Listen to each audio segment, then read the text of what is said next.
கோடம்பாக்கத்தில் நடிகர் விஷால் செய்தியாளர்களை சந்தித்து வருகிறார். அது நேரலை காட்சிகள். தயாரிப்பாளர் சங்கம் சார்பா 7 கோடி ரூபாய் வைப்பு நிதி வச்சதுக்கு அப்புறம் தான் நிகழ்ச்சி நடத்தும்னு சொல்லிட்டு சதீஷ்குமார் வந்து வழக்கு தாக்கல் பண்ணிருக்காரு. அதுதான் அது வந்து கோர்ட்ல இருக்கிற அதான் நான் என்னைக்குமே கோர்ட்டை வந்து நான் தெய்வமா நான் பார்க்குறேன்.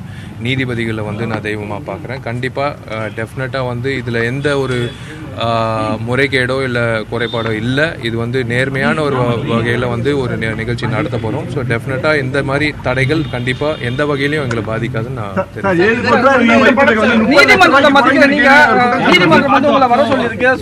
இல்லை அதான் லீகலாக என்ன செய்யணுமோ எங்கள் லீகல் டீம் வந்து அது ஃபாலோ பண்ணிட்டு இருக்காங்க. நாங்கள் வந்து அந்த நிகழ்ச்சி எந்த அளவுக்கு இப்போ பெரிய அளவில் வெற்றி அடையணுமோ அந்த அளவுக்கு வந்து எல்லாரும் தீவிரமாக 24 மணி நேரம் வேலை செஞ்சுட்டு இருக்கோம். ஏன்னா இளையராஜா சார் என்ற இசை ஞானி இளையராஜா சாருக்கு நாங்கள் வந்து இது லாங் பெண்டிங் 1000 படங்கள் செஞ்ச ஒரு மேதாவி. அவருக்கு வந்து ஒரு ட்ரிபியூட் ஒரு அர்ப்பணை செய்கிறது ஒரு நிகழ்ச்சி அர்ப்பணை செய்கிறதுல எந்த வகையிலையும் கெடுதலும் இல்லை, எந்த வகையிலையும் தவறும் இல்லை. ஒரு நல்ல விஷயம். அதில்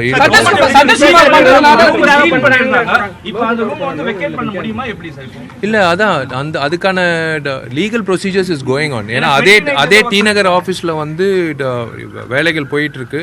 அந்த ஆஃபீஸும் இருக்குது, இப்போ சேம்பர் ஆஃபீஸும் இருக்குது. அது போக வந்து இந்த புது அலுவலகம் வந்து ஓப்பன் பண்ணியிருக்கோம். இதுக்கு கண்டிப்பாக பூட்டு எனக்கு தெரிஞ்சு போட முடியாது. ஏன்னா வேறு சிஸ்டம் இருக்குது, பயோமெட்ரிக் சிஸ்டம் நினைக்கிறேன். ஸோ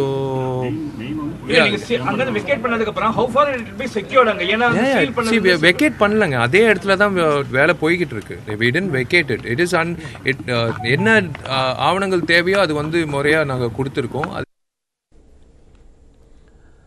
சென்னை கோடம்பாக்கத்தில் நடிகர் விஷால் செய்தியாளர்களை சந்தித்து வரும் நேரலை காட்சிகளை பார்த்துக் கொண்டிருக்கிறோம். பல்வேறு வழக்குகள் தொடர்பாக திரைப்பட தயாரிப்பாளர் சதீஷ்குமார் தொடர்ந்து இருக்கக்கூடிய வழக்கு தொடர்பாக சட்ட ரீதியாக தான் அனைத்து வழக்குகளையும் சந்திக்க தயாராக இருப்பதாகவும் நீதிமன்றத்தையும் நீதிபதிகளையும் தான் நம்பி இருப்பதாகவும் விஷால் தெரிவித்திருக்கிறார். இசையமைப்பாளர் இளையராஜாவுக்கு நடத்தப்பட இருக்கக்கூடிய நிகழ்ச்சி எந்தவித தடங்களும் சர்ச்சைகளும் இல்லாமல் நிச்சயம் நடைபெறும் என்றும் விஷால் தெரிவித்திருக்கிறார். இது தொடர்பான விரிவான விவரங்களை பின்னர் வரும் செய்தி தொகுப்புகளில் பார்க்கலாம்.